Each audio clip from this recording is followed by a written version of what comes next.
Imagine being forced to flee your homeland with nothing but the clothes on your back.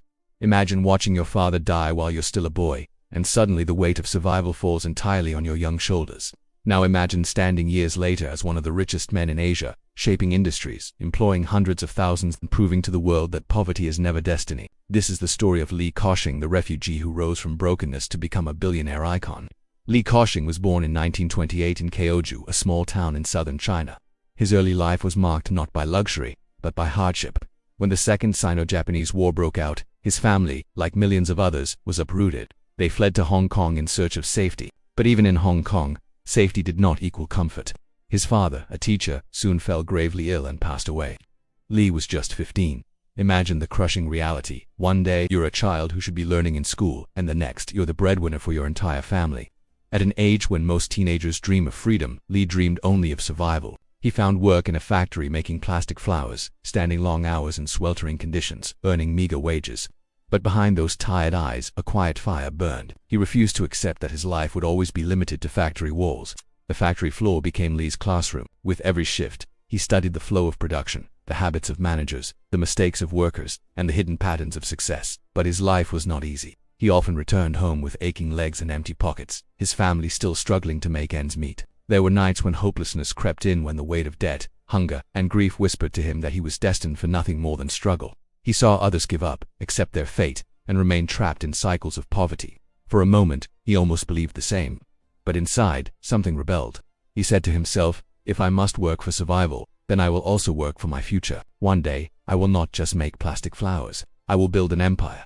The turning point came when Li realized the power of a growing trend. Plastics. In the 1950s, the world was changing, and plastic goods were in rising demand. While others dismissed it as cheap material, Li saw opportunity. He borrowed money from relatives and friends, every dollar carrying the weight of trust and risk. In 1950, at just 22 years old, Li started his own company, Kangkong Industries. His factory produced plastic flowers, not ordinary ones but high-quality imitations, so beautiful that they attracted international buyers. But success didn't come overnight. Competitors tried to crush him, banks doubted him. Some even mocked him, saying a refugee boy from Kaohsiung would never succeed. Yet, Li worked harder. He personally checked products, negotiated with clients, and built a reputation for reliability.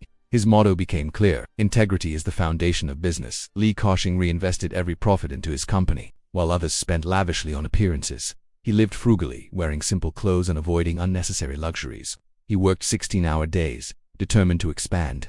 Then, in the 1960s, a new challenge struck. Political instability in Hong Kong triggered panic, and property prices collapsed. While others fled, Li saw opportunity. With the little capital he had, he began buying land at bargain prices. People thought he was reckless, but Li had vision. He believed Hong Kong would recover, and when it did, land would become the most valuable asset. His gamble paid off. As Hong Kong boomed, so did Li Ka-Shing's fortune. His company expanded into real estate, shipping, retail, and telecommunications. He earned the nickname Superman for his uncanny ability to predict trends and turn crises into opportunities.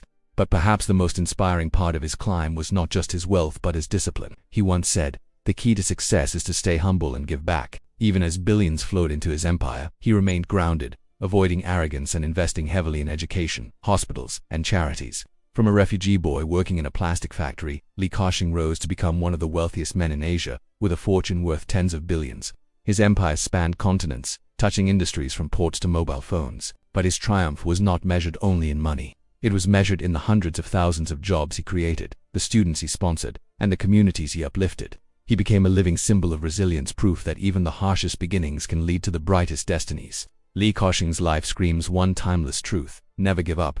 He could have surrendered when his father died. He could have given in when poverty cornered him. He could have stopped when people mocked his dreams, but he refused. Instead, he turned obstacles into lessons, rejections into motivation, and crises into opportunities. His journey reminds us that success is not about where you start, but about how much you're willing to endure and how far you're willing to go. So, the next time life tells you it's impossible, remember Li Ka-Shing. Remember the refugee who became Asia's richest man. Thank you for watching this story. I hope it reminded you that no matter how difficult your situation is today, your future is still in your hands. If this story inspired you, make sure to like this video, share it with someone who needs hope, and subscribe to the channel for more powerful stories of resilience and success. Because your journey isn't over. In fact, it's only just beginning.